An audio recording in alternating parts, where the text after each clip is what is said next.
Hi guys, welcome to Elibro education. देखिए, NEET 2021 के paper को डिस्कस करते हुए, जिसका कोड M1 था, फिजिक्स के पेपर को डिस्कस करते हुए हमने अपनी पिछली वीडियो में क्वेश्चन नंबर 1 to 4 तक के सॉल्यूशंस डिस्कस किए थे। आज हम लोग आगे के क्वेश्चंस डिस्कस करेंगे। अगर आपने पहली वीडियो नहीं देखी है तो क्वेश्चन नंबर 1 to 4 तक के क्वेश्चंस देखने के लिए आप पार्ट 1 देखिए। चलिए आते हैं क्वेश्चन नंबर 5 पर। देखिए क्वेश्चन नंबर 5 क्या कहता है, a lens of large focal length and large aperture is best suited as an objective of an astronomical telescope since. देखिए पहली बात, एक एस्ट्रोनॉमिकल टेलीस्कोप का जो ऑब्जेक्टिव होता है वो इस तरह का होता है, लार्जर अपर्चर का, और जो आई लेंस होता है वो शॉर्टर अपर्चर का होता है। ये बात तो आपने पढ़ी होगी। ये आपका ऑब्जेक्टिव हो गया और ये आई लेंस या आई पीस, ठीक है। तो इसी के बारे में बात कर रहा हूँ, ऑब्जेक्टिव के बारे में, कि एक एस्ट्रोनॉमिकल टेलीस्कोप का हम लोग जो ऑब्जेक्टिव होता है उसको वो बेस्ट सूटेड होता है इन कंडीशंस में। पहले कुछ कंडीशंस दी है कि इनमें से कौन सी कंडीशन ऐसी होगी जो कि ऑब्जेक्टिव के लार्जर अपर्चर को बनाने के लिए बेस्ट सूटेड होगी, या क्या वजह है कि हम लोग उसका लार्ज अपर्चर रखते हैं, ठीक है ना। Lens of large focal length मतलब हम लोग ऑब्जेक्टिव जो है वो लार्ज फोकल लेंथ और लार्ज अपर्चर का यूज करते हैं। क्यों? क्योंकि ऑप्शन दिया पहला, a large aperture contribute to the quality and visibility of the images.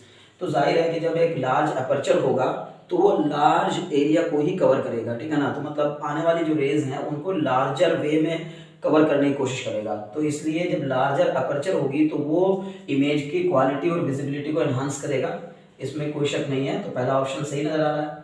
चलिए दूसरा देखते हैं, a large area of the objective ensures better light gathering power. बिल्कुल, जब लार्जर एरिया होगा मतलब जो हमारा ये ऑब्जेक्टिव है, अगर इसका एरिया बड़ा होगा तो ये जो आने वाली लाइट है उसको भी ज़्यादा ही गैदर करेगा, मतलब ये इंश्योर करेगा कि बेटर लाइट गैदरिंग हो, ठीक है ना। लाइट को गैदर करने की जो इसकी क्वालिटी होगी वो ज़्यादा हो जाएगी। ए large aperture provide a better resolution.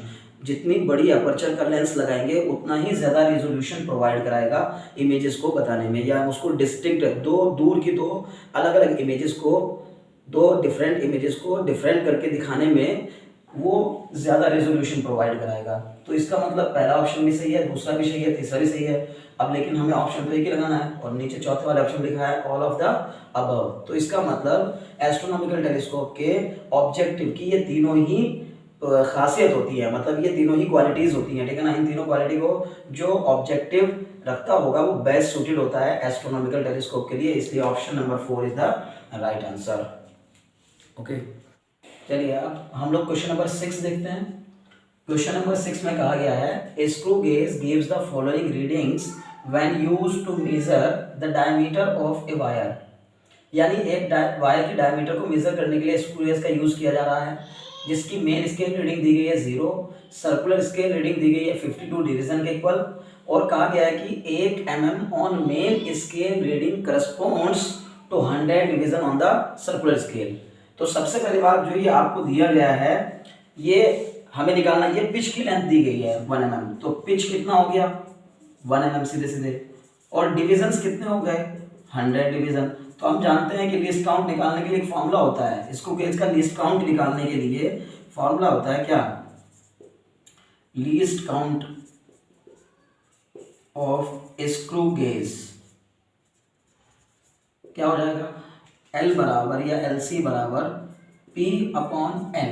तो पिच है कितनी आपकी 1 mm और डिवीजन है कितने 100, तो इससे इसको डिवाइड कराएंगे कितना जाएगा 0.01 mm आ जाएगा, ठीक है ना। 0.01 mm लीस्ट काउंट आ गया।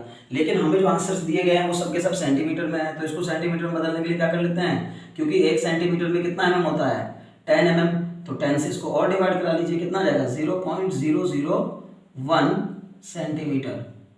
इतना आ गया आपका क्या, ये आपका लिस्ट काउंट आया है। जब लिस्ट काउंट आ गया तो हमें अब डायमीटर निकालनी है। ये तो बस हमने अभी तक फिलहाल स्क्रू गेज का लिस्ट काउंट पता किया। अब वायर की डायमीटर निकालने के लिए हमें क्या करना होगा, फॉर्मूला लगाना होगा। क्या होता है फॉर्मूला, किसी भी चीज की डायमीटर अगर आपको मेजर करनी है किससे, स्क्रू गेज से, तो उसकी डायमीटर को मेजर करने का जो फॉर्मूला होता है वो होता है MSR, मतलब main scale reading into plus CSR into least count, ठीक है। ये फॉर्मूला हमें पता है बस, तो फॉर्मूला बेस्ड क्वेश्चन है, सीधे सीधे कुछ इसमें है नहीं। तो मेन स्केल रीडिंग किसमें कितनी दी गई है 0 प्लस सर्कुलर स्केल रीडिंग कितनी दी गई है 52। क्वेश्चन में कहा गया है the diameter of the wire, यहाँ पे दिया होगा ना 52 दे रहा, सर्कुलर स्केल रीडिंग कितनी है 52 डिवीजन। तो इसका मतलब ये हो गया आपका 52 इनटू में लीस्ट काउंट कितना है जो आपने अभी भी निकाला है 0.001, इससे इसको मल्टीप्लाई कराएंगे तो आंसर आ जाएगा आपका 0.052 सेंटीमीटर, क्योंकि 52 को मल्टीप्लाई करेंगे इसमें और 3 के बाद पॉइंट लगाएंगे तो 0.052 सेंटीमीटर। तो fourth option is the right answer. Okay, चलिए अब आ जाते हैं अपने क्वेश्चन नंबर 7 पर। देखिए क्वेश्चन नंबर 7 में बाइंडिंग एनर्जी पे क्वेश्चन दिया गया है। ठीक, क्या कहा गया क्वेश्चन में, a nucleus of mass number 240 breaks into 2 fragments. 240 mass number रखने वाला एक न्यूक्लियस टूट गया और टूटकर 2 हिस्सों में ब्रेक हो गया, ठीक है ना, इनटू 2 फ्रेगमेंट्स। उसने कहा फ्रेगमेंट्स मतलब 2 हिस्से, ईच ऑफ मास नंबर 120। ये जो 240 मास नंबर का एक न्यूक्लियस था ये टूटकर छोटे छोटे 2 न्यूक्लियस में ब्रेक हो गया जिनका मास नंबर अब कितना है 120। तो बाइंडिंग एनर्जी पर न्यूक्लियन ऑफ अनफ्रेगमेंटेड न्यूक्लियाई, यानी जब ये टूटा नहीं था उस समय इसके न्यूक्लियाई की, यानी इसके न्यूक्लियस को बांध के रखने वाली जो एनर्जी थी बाइंडिंग एनर्जी पर न्यूक्लियन, वो 7.6 मेगा इलेक्ट्रॉन वोल्ट थी, while that of the fragments is 8.5 mega electron volt. The total gain in binding energy in the process, मतलब इस प्रोसेस में, यानी कि इस 240 मास नंबर के न्यूक्लियस के ब्रेक होकर छोटे छोटे 2 फ्रेगमेंट्स में टूटने के इस प्रोसेस में कितनी एनर्जी का, यानी कितनी बाइंडिंग एनर्जी का गेन हुआ होगा। बहुत ही सिंपल क्वेश्चन है, सीधे सीधे फॉर्मूला बेस्ड, ठीक है ना। तो गेन इन बाइंडिंग एनर्जी का फॉर्मूला होता है directly, gain in binding energy is equal to binding energy of product minus binding energy of reactant भी कह सकते हो, या ये भी कह सकते हो कि इनिशियल लेवल पर जो चीज थी, ठीक है ना, यानी कि आपका जो अनफ्रेगमेंटेड था उसको मैं कह रहा हूँ रिएक्टेंट, ठीक है ना, शुरुआत में जितना था। तो प्रोडक्ट मतलब जो 2 बना, मतलब जैसे आप ऐसे समझ लीजिए कि 240 मास नंबर का कोई एक न्यूक्लियस टूट कर 2 छोटे छोटे न्यूक्लियस में ब्रेक हो गया, एक बन गया आपका 120 मास नंबर, दूसरा भी बन गया 120 मास नंबर।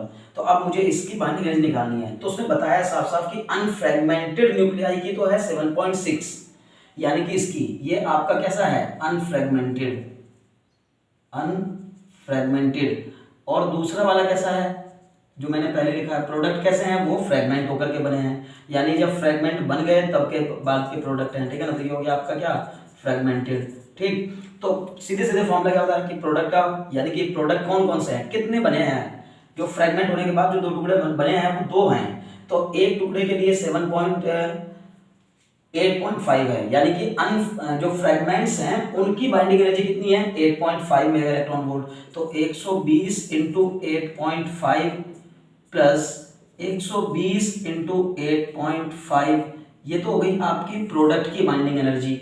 इस पूरी प्रोडक्ट की बाइंडिंग एनर्जी में से माइनस कर देना है बस जो रिएक्टेंट की बाइंडिंग एनर्जी है। तो रिएक्टेंट कितना है आपका, यानी कि जो पहले आपके पास न्यूक्लियस मौजूद था वो कितना था, उसका मास नंबर था 240, और उसकी जो बाइंडिंग एनर्जी थी यानी अनफ्रेगमेंटेड न्यूक्लियाई की जो बाइंडिंग एनर्जी थी वो कितनी थी 7.6। देखिए सबसे जरूरी क्वेश्चन का समझ में आना ही है, अदरवाइज कुछ नहीं है, बस क्वेश्चन समझ करके ये देखना था कि प्रोडक्ट की बाइंडिंग एनर्जी कितनी है और जो अनफ्रेगमेंटेड था यानी कि पहले से जो न्यूक्लियस मौजूद था उसकी बाइंडिंग एनर्जी कितनी है, दोनों का डिफरेंस ही हमें गेन इन बाइंडिंग एनर्जी को बताएगा। बस इसको मल्टीप्लाई करना है, कितना हो जाएगा 12 5 60 कैरी 6 12 जा 96 और 6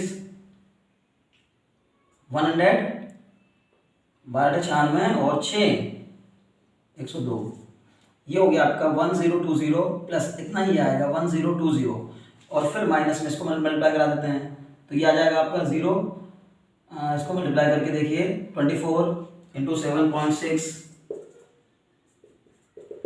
कितना होगा 6 4 जा 24 का 4 कैरी 2 6 12 2 14 7 4 जा 28 का 8 कैरी 2 7 2 जा 14 और 2 16, तो कितना हो जाएगा 4 12 और ये आपका हो गया 8, ये हो जाएगा तो 182.6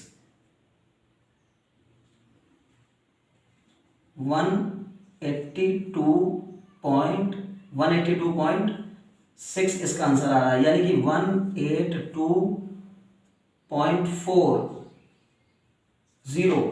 तो ये हो जाएगा कुल मिलाकर, एक पॉइंट इधर आएगा ये, ठीक है ना। तो कितना हो जाएगा 1020 1020, मतलब 2040 माइनस 1824, माइनस करिए कितना आएगा, 10 में 4 गया 6, यहाँ बचा आपका कितना 3, 3 में से 2 गया 1, यहाँ बचा 9, 9 में से 8, यहाँ पर आपका बचा 10, 10 में से 8 गया 216 मेगा इलेक्ट्रॉन वोल्ट, ठीक है, ये एनर्जी होगी, ठीक है। यहाँ पर तो बस कैलकुलेशन करनी है आपको, मल्टीप्लाई कराना है 240 × 10⁶ को मल्टीप्लाई करके आएगा 1824.0 आएगा, ठीक है ना। मैंने 0 क्योंकि पहले लिख दिया था, तो 124.0 आएगा, तो उसको लिखेंगे 124, और ये हो जाएगा 1020 प्लस 1020 2040 माइनस 1824, माइनस करने पर आंसर आ जाएगा 216 मेगा इलेक्ट्रॉन वोल्ट। तो चौथा option is the right answer. चलिए बढ़ते हैं अब अपने क्वेश्चन नंबर 8 की ओर। क्वेश्चन नंबर 8 कह रहा है, small block slides down an smooth inclined plane starting from rest at time t = 0, let Sn be the distance traveled by the block in the interval t = n-1 to t = n, then the ratio of Sn upon Sn + 1 is। देखिए पहली गलती तो यही होती है कि हम लोग क्वेश्चन को इस अंदाज में पढ़ते हैं, जैसे मैंने पढ़ दिया, कॉन्टिन्यूअसली पढ़ते चले जा रहे हो। सबसे जरूरी चीज है कि आप सबसे पहले क्वेश्चन को समझने की कोशिश करिए। अगर क्वेश्चन समझ में आ जाएगा तो पूरे चांस है कि आप उस क्वेश्चन को सॉल्व कर ले जाएंगे बड़े आराम से। तो बड़े रिलैक्स माइंड से पहले क्वेश्चन को जानने की कोशिश करिए, क्वेश्चन कहना क्या चाह रहा है। क्वेश्चन कहना चाहता है कि एक स्मॉल ब्लॉक है जिसको स्लाइड कराया जा रहा है एक स्मूथ इंक्लाइंड प्लेन पर। तो यहीं पे कॉमा दिया, तो आप भी एक काम कर लीजिए, एक स्मूथ इंक्लाइंड प्लेन बनाइए और उस स्मूथ इंक्लाइंड प्लेन पर एक ब्लॉक को क्या कराया जा रहा है, स्लाइड डाउन कराया जा रहा है, smooth inclined plane starting from rest. कहां से ये स्टार्ट करता है, ये स्लाइड करना शुरू करता है 0 से, एट टाइम = 0। जब इसने स्टार्ट किया स्लाइड करना तब टाइम भी क्या था, 0 था। अब कहा गया late Sn be the distance traveled by the block in the interval t = n-1 to t = n, यानी कि जब ये ब्लॉक ऊपर से नीचे आ रहा है तो n-1 सेकंड से लेकर n सेकंड के बीच का जो इंटरवल है, n-1 सेकंड से लेकर n सेकंड के बीच का जो इंटरवल है, उस इंटरवल में इसने कितनी डिस्टेंस कवर की है, उसको माना है Sn। तो ऐसा तो देखते समझ में आ जाएगा आपको कि ये फोर्थ इक्वेशन ऑफ मोशन पर क्वेश्चन है। न्यूटन की 3 इक्वेशन तो आप पहले से जानते हैं, v = u + at, s = ut + ½ और थर्ड v² = u² + 2s, और चौथी होती है s of t = u + ½ of a × 2t - 1। मतलब वही चौथी इक्वेशन जो हम पढ़ते हैं ना, tth सेकंड में कवर की गई डिस्टेंस, इस सही मायने में उसी के लिए क्वेश्चन है, क्योंकि n-1 सेकंड से लेके n सेकंड के बीच भी एक ही सेकंड बीतेगा। n-1 का मतलब अगर आपने n को 8 मान लिया, फॉर एग्जांपल आप n को 8 मान लेते हैं, तो 8 सेकंड, और n-1 मतलब 7 सेकंड, तो 7 सेकंड से 8 सेकंड के बीच केवल एक ही तो सेकंड गुजरा होगा। तो उस एक सेकंड में कवर की गई डिस्टेंस के बारे में बताया है कि ये Sn के इक्वल है। तो इसका मतलब हमें nth सेकंड में कवर की गई डिस्टेंस दे रखी है, तो हम लिख सकते हैं इसको distance covered in nth second, distance covered in nth second, यानी उस nवें सेकंड में चली गई डिस्टेंस का फॉर्मूला Sn बराबर होता क्या है, u + ½ of a × 2n-1, ये फॉर्मूला होता है nth सेकंड में चली गई डिस्टेंस का। और ये जो हमें Sn दिया गया ये nth सेकंड में चली गई डिस्टेंस ही है। अब क्वेश्चन में क्या कह रहा है कि अब हमें रेशियो बताइए Sn और Sn + 1 का, यानी ये जो Sn है इसका और जो Sn + 1 है उसका। तो वैसे अगर देखा जाए तो इसको आप सीधे सीधे Sn + 1 निकालकर Sn और Sn + 1 दोनों का रेशियो निकाल दीजिए। एक्सेलरेशन को एज इट इज रहने दीजिए, क्योंकि दोनों केस में एक्सेलरेशन सेम ही रहेगा, तो एक्सेलरेशन को a ही रहने दीजिए। बट ये भी जान सकते हैं कि क्या सर एक्सेलरेशन इस केस में a लगेगा क्या, नहीं a नहीं लगेगा, क्योंकि यहाँ पर ये वेट हो जाएगा आपका mg और ये हो जाएगा आपका रिएक्शन, और फिर ये एंगल अगर मान लीजिए थीटा इंक्लाइंड प्लेन का, तो ये कंपोनेंट हो जाएगा आपका mg cos थीटा, और ये वाला कंपोनेंट हो जाएगा आपका mg sin थीटा। तो यही mg sin, क्योंकि स्मूथ सरफेस है तो फ्रिक्शन लगेगा नहीं पीछे की ओर, तो ये जो mg sin थीटा है यही इसको नीचे स्लाइड करा रहा होगा। तो इस mg sin थीटा को ही हम लोग कहेंगे वो फोर्स जो नीचे लेके आ रहा है, और फोर्स बराबर होता है ma, तो ma बराबर होता है mg sin थीटा, इसलिए a बराबर कितना होगा यहाँ पर g sin थीटा होगा। लेकिन अगर आपने a को g sin थीटा रख भी दिया तो दोनों केस में तो वो g sin थीटा ही रहेगा, तो तब भी जी साइन थीटा से जी साइन थीटा घटना ही है। तो कुछ स्टूडेंट जो कि जल्दी जो चीजों को जान रहे हैं, जो थोड़ा सा ध्यान से पढ़ते हैं, तो उनको ये चीज पता रहेगी कि ए की वैल्यू जी साइन थीटा ही दोनों केस में आनी है और वो वैसे भी बाद में कट ही जाना है, तो वो ऐसे ही कटा देंगे।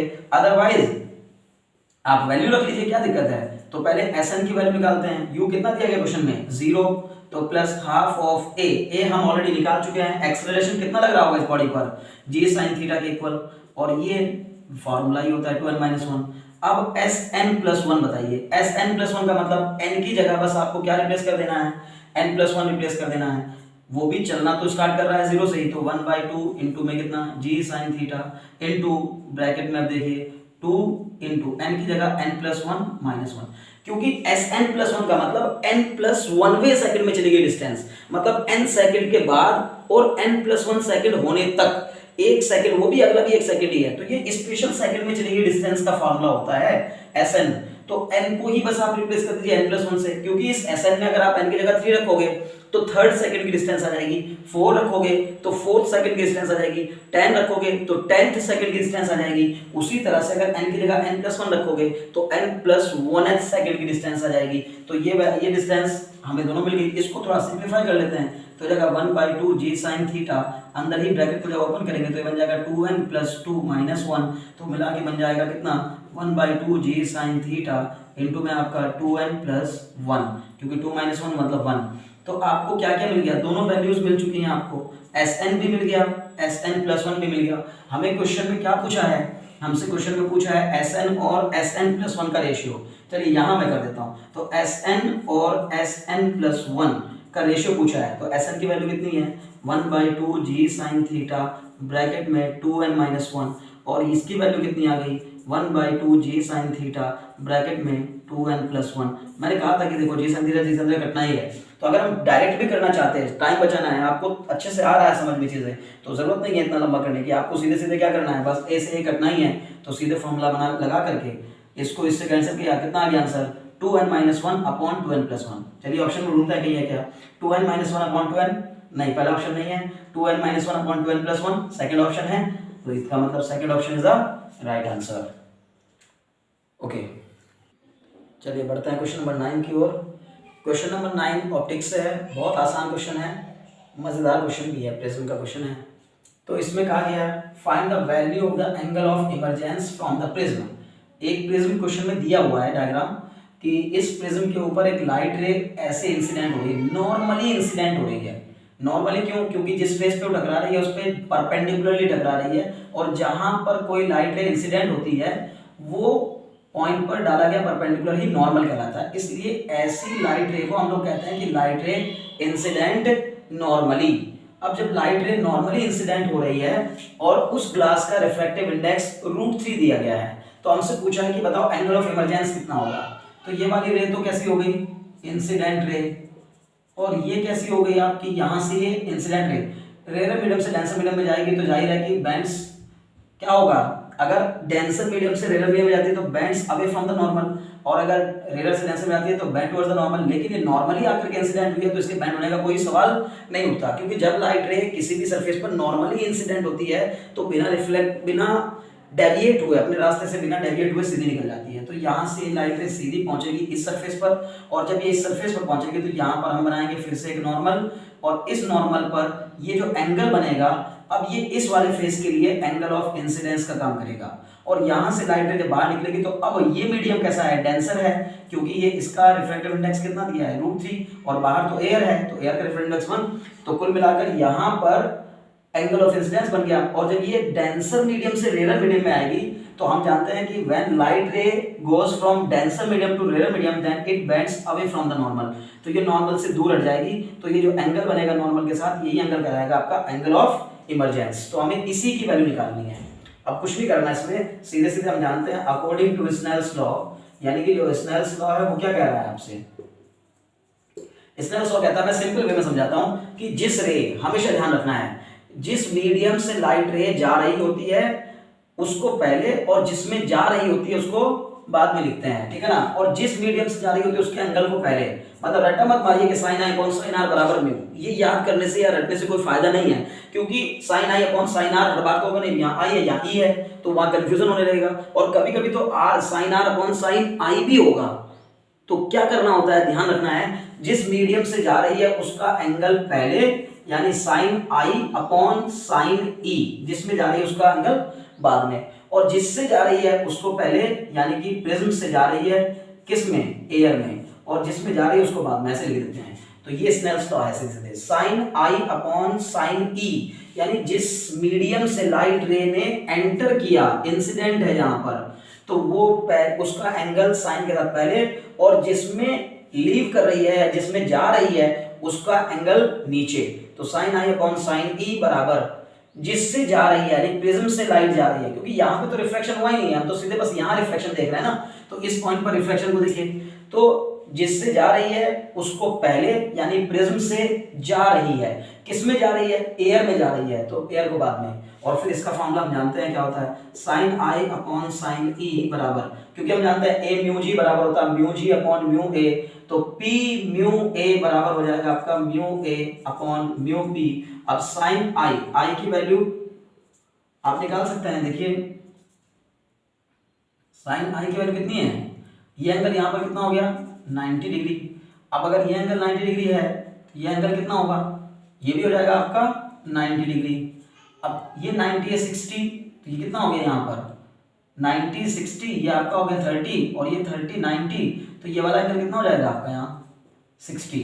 समझ रहे हैं ना, देखिए ये 60 डिग्री, ये 90 डिग्री दिया गया क्वेश्चन में, तो इन दोनों की हेल्प से हमने सबसे पहले ये पता कर लिया 30 डिग्री, और लाइट रे नॉर्मली इंसिडेंट हो रही थी, तो ये एंगल 90 डिग्री हो गया, तो 90 प्लस 30 120, तो बचा हुआ ये एंगल कितना हो गया इस ट्रायंगल में, इस वाले ट्रायंगल में 60 डिग्री। और अगर ये 60 डिग्री है और हमने ये नॉर्मल बनाया है इस फेस पर, तो ये पूरा 90 डिग्री है, तो ये 60 और ये आई जो है वो कितना हो जाएगा आपका 30 डिग्री।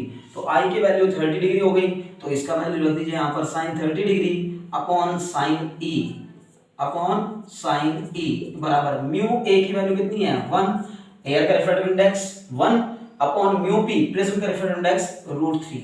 तो इसको अगर हम लोग सॉल्व करेंगे तो वैल्यू कितनी आ जाएगी, अब ये हो जाएगा आपका साइन ई, क्रॉस मल्टीप्लिकेशन करा दें तो साइन ई बराबर हो जाएगा 1 अपॉन √3 इंटू साइन 30।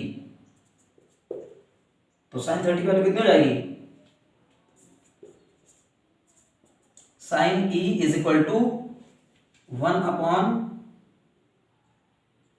एक मिनट, साइन आई अपॉन साइन ई, हाँ तो ये मल्टीप्लाई में जाएगा ना, ये हो जाएगा आपका साइन ई उधर गया और √3 इधर मल्टीप्लाई में चला गया। देखिए क्रॉस मल्टीप्लिकेशन कराएंगे ना, इसका मल्टीप्लाई इधर, इसका मल्टीप्लाई इधर, √3 साइन 30, √3 साइन 30 बराबर साइन ई। साइन 30 की वैल्यू कितनी 1/2, तो √3 upon 1, √3 into 1/2 is equal to sine E, यानी कि साइन ई बराबर √3 अपॉन 2, √3 अपॉन 2 कितने की वैल्यू होती है साइन 60 की वैल्यू, इसलिए ई बराबर कितना हो जाएगा 60 डिग्री। तो मेन कॉन्सेप्ट बस यही ध्यान रखना है, जिससे जा रही है उसका एंगल ऊपर, जिसमें जा रही है उसका एंगल नीचे, साइन आई अपॉन साइन ई, साइन साइन ही लेने होते हैं दोनों स्नेल्स लॉ में, तो पता ही है सबको। और जिससे जा रही होती है, जिस मीडियम से जा रही होती है उसका, उस मीडियम को पहले लिखिए और जिसमें जा रही है उसको बाद में लिखिए। ये रिलेटिव रिफ्रैक्टिव इंडेक्स होता है, relative refractive index of air with respect to prism. तो सीधा इसका फॉर्मूला याद रखिए, अगर कहीं लिखा हो 1 μ2 तो उसको हम लिख सकते हैं μ2 अपॉन μ1, सिंपल। तो इसका मतलब अगर p μ a लिखा है तो उसको लिख सकते हैं μ a अपॉन μp, और μ a मतलब एयर का रिफ्रैक्टिव इंडेक्स 1 और μp मतलब क्वेश्चन में दिया गया है रिफ्रैक्टिव इंडेक्स √3, और बस आगे कुछ नहीं है। फिर तो क्रॉस मल्टीप्लिकेशन कराइए, सॉल्व करिए, एंगल ऑफ इमरजेंस की वैल्यू आ जाएगी 60 डिग्री। और 60 डिग्री ऑप्शन में देखते हैं कहीं है क्या, तो पहला ही ऑप्शन दिया गया 60 डिग्री, इसलिए first option is the right answer. Okay चलिए तो अब बढ़ते हैं अपने क्वेश्चन नंबर 10 की ओर। क्वेश्चन नंबर 10 कह रहा है a spring is stressed by 5 centimetre by a force of 10 newton. तो स्प्रिंग का नाम आ गया, स्ट्रेस्ड हो गया, फोर्स हो गया, तो समझ में आ गया कि इलास्टिसिटी का क्वेश्चन है, ठीक है ना, मतलब बल्क प्रॉपर्टीज ऑफ मैटर आगे चल करके जो चैप्टर्स आपको मिलेंगे उनमें है। तो a spring is stressed by 5 centimetre by a force of 10 newton. Okay, हमने स्प्रिंग को, ये स्प्रिंग है, इस स्प्रिंग को 10 न्यूटन का फोर्स लटका करके, पहले ये फ्री फॉर्म में है, दिस इज फ्री स्प्रिंग, मान लीजिए ऐसे है, ये फ्री है, फ्री स्प्रिंग, इस पे कोई लोड नहीं लटका अभी फिलहाल, फिर इसने कहा कि हमने इस पर 10 न्यूटन का एक लोड लटकाया, उसके कारण ये क्या हो गया, स्ट्रेच हो गया, थोड़ा सा खिंच गया।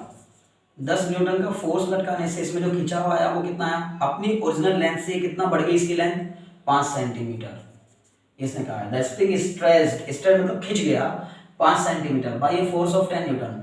The time period of the oscillation when the mass of 2 kg। अब हमें क्या करना है, इससे अगले स्टेप में हमें एक चीज और कर देनी है कि अब इस पर 2 किलोग्राम का मास लटकाकर, क्योंकि जब आप 10 किलोग्राम का मास लटका देंगे तो 5 सेंटीमीटर खींच के ये रुक जाएगा, लेकिन जब इस पे आप 2 किलो का मास और लटकाएंगे तो ये नीचे जाएगा, फिर ऊपर जाएगा, फिर नीचे जाएगा, फिर ऊपर जाएगा, मतलब एसएचएम एग्जीक्यूट करने लगेगा। और उसी एसएचएम का हमें क्या करना है, निकालना है। ये हो चुका है, वैसे तो 10 न्यूटन इसका पहले से था, 2 किलो आपने और डाल दिया, ठीक है ना। अच्छा 2 किलोग्राम डाला है तो 10 न्यूटन तो वेट पहले से लटका हुआ था, और हमने इसके ऊपर यहाँ कोई ऑब्जेक्ट रख दिया 2 किलोग्राम का, तो उससे क्या होगा, ये पहले नीचे स्प्रिंग दबेगा, लेकिन वापस अपनी शेप और साइज को रिगेन करने के लिए, या ये कह लीजिए कि मेन पोजीशन पर वापस आने के लिए फिर से, तो पहले नीचे जाएगा तो इसकी पोटेंशियल एनर्जी लगातार बढ़ेगी, और फिर वही पोटेंशियल एनर्जी एक बार एक्सट्रीम पोजीशन पे पहुंचते पहुंचते क्या हो जाएगी, मैक्सिमम हो जाएगी। फिर उसी पोटेंशियल एनर्जी को हम लोग ये किसमें करेगा, कन्वर्ट, काइनेटिक एनर्जी में कन्वर्ट करेगा, वापस आएगा,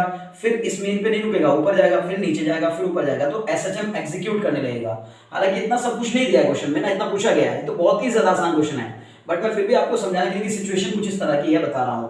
अदरवाइज क्वेश्चन तो सिर्फ 2 लाइन का है। आपको दिया गया है क्या, कितना फोर्स अप्लाई किया गया इसके ऊपर, 10 न्यूटन, कितना स्ट्रेच हो गया, तो स्ट्रेच लेंथ को हम लोग एक्स से रिप्रेजेंट करते हैं, एक्स हो गया आपका 5 सेंटीमीटर, इसको भी बदल लीजिए आप मीटर में, तो ये हो जाएगा 5/100 मतलब 0.05 मीटर, दिस इज एक्स। और हम जानते हैं कि फॉर्मूला क्या होता है, F बराबर kx, F बराबर kx, मतलब जो लोड डालेंगे उसके कारण जो रिस्टोरिंग फोर्स डेवलप होगा वो F बराबर kx के इक्वल होगा, इससे हमें k की वैल्यू मिल जाएगी। तो x ये हो गया 10 बराबर k इंटू एक्स की वैल्यू होगी 0.05, नीचे ले जाऊंगा तो k निकल के आ जाएगा आपका 10/0.05, पॉइंट हटाया 2 0 बढ़ा दी, इसको सॉल्व किया कितना आ गया 200, और ये क्योंकि नीचे k बराबर F/x है तो F की वैल्यू न्यूटन, x की वैल्यू मीटर, तो k की यूनिट वैसे भी पता होती है हमें कितनी बार क्या होती है, न्यूटन पर मीटर, तो हमें स्प्रिंग कांस्टेंट की वैल्यू मिल गई। मैं फिर आपसे कह रहा हूं कि ये सब बातें मैंने आपको सिर्फ एक्स्ट्रा बताई है कि जब हम किसी फ्री स्प्रिंग पर लोड डालकर एक बार उसको स्ट्रेच कर देते हैं और फिर उसको अपनी उस मेन पोजीशन से स्लाइटली डिस्प्लेस करते हैं तो वो एसएचएम को एग्जीक्यूट करने लगता है, मतलब सिंपल हार्मोनिक मोशन उस स्प्रिंग का होने लगता है, मतलब टू एंड फ्रो मोशन होने लगता है।